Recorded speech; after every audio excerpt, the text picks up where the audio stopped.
ওযু করার সময় কি কি দোয়া পড়া দরকার? খুব দরকারি এবং সুন্দর একটি প্রশ্ন। ওযু করার সময় আমরা কোন কোন দোয়া পড়ব? ওযুর শুরুতে দোয়া আছে, শেষে দোয়া আছে। দোয়া মানে জিকির। যে ব্যক্তি বিসমিল্লাহ বলল না, তার ওযু পূর্ণাঙ্গ হবে না। ওযু হবে, কিন্তু ওযু কি হবে না? পূর্ণাঙ্গ হবে না। ওযুতে অপূর্ণতা থাকবে। এই জন্য ওযুর শুরুতে বলতে হবে বিসমিল্লাহ।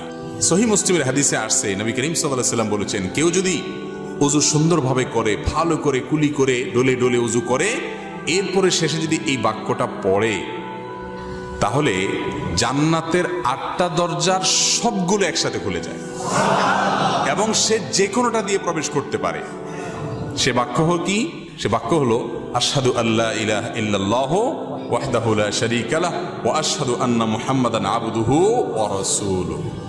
ওযু শেষ এই কালিমা শাহাদা পাঠ করবে।